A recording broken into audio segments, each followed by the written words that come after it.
Hey, it's Robert. Welcome to my version of cooking healthy in a motel room. Let's see what we've got going tonight.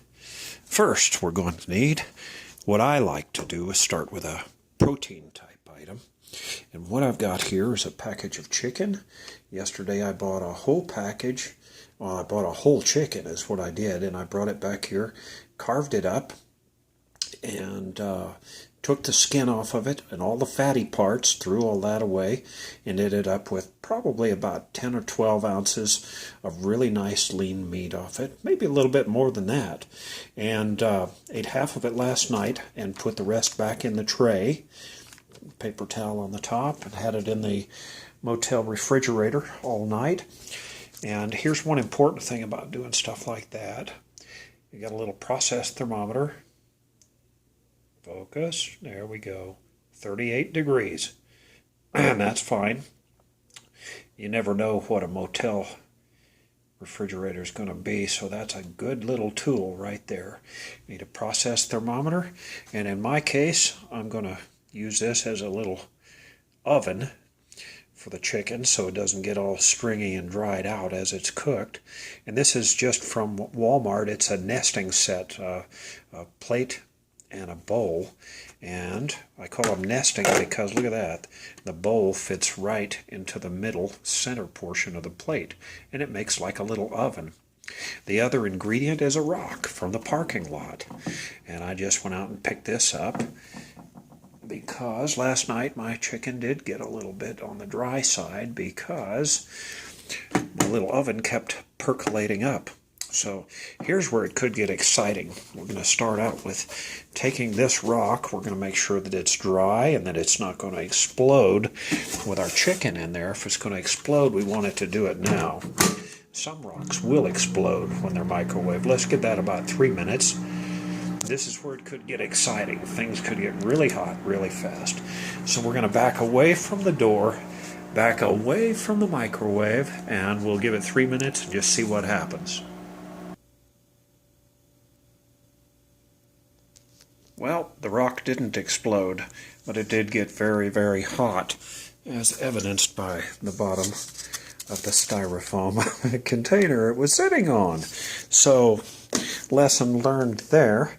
The rock may get very hot, but this one did not explode. I like that. So, here's what our chicken looks like, and as I said, it's mostly lean cuts, mostly breast and so on, but I did save a wing, top and bottom part of the wing, and mainly that's used for flavoring. That's going to drip over the rest of it, and if it does tend to get a little bit dry or tasteless like light meat can get when it's broiled, I guess we're kind of baking it right here, baking, steaming, whatever, and that's for a little bit of added flavor. May or may not eat those, a little bit on the fatty side, but here's how this locks together. We'll take our meat platter, cover it with the plate, like so. I'm going to stick it, make sure, yeah, it does compress. That's fine. And our rock weighs, I'm going to say a good 1.5 pounds or so. And let's see if I can do this with one hand. No, not. So there's our meat right in the middle. I'm going to get that insulator pad, pot holder, otherwise known as a motel washcloth.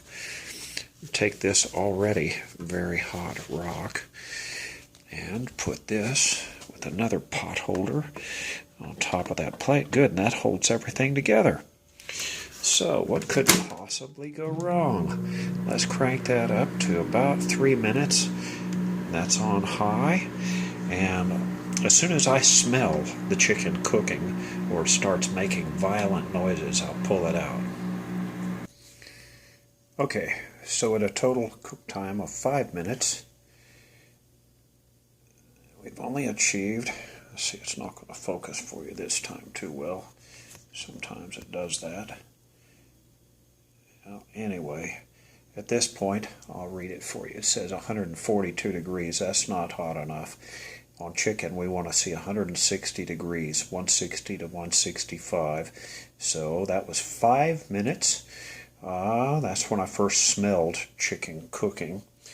And so I've turned over all of the pieces, gave them a good turn in the plate, and I'm going to stick it back in until we achieve the proper temperature. All right.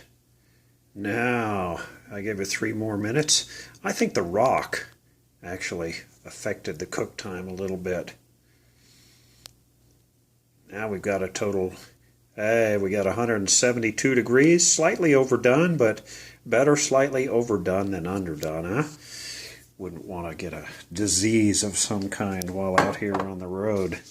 And time to season to taste, and in my case, that means a little dash of Frank's Red Hot, and I think a little bit of 50-50 light salt. And there we go. Main course, protein, ready to eat. That's going to be delicious too. So that wraps that one up. That's how I cook a healthy batch of chicken right here in the motel room. Now we're right off the BYU campus here in Provo, Utah. The motel tonight, and there's no less than half a dozen restaurants right here around the motel. But it doesn't get a lot healthier. It doesn't get a lot better either. That's going to be delicious and nutritious. Here we go. Thanks for stopping by.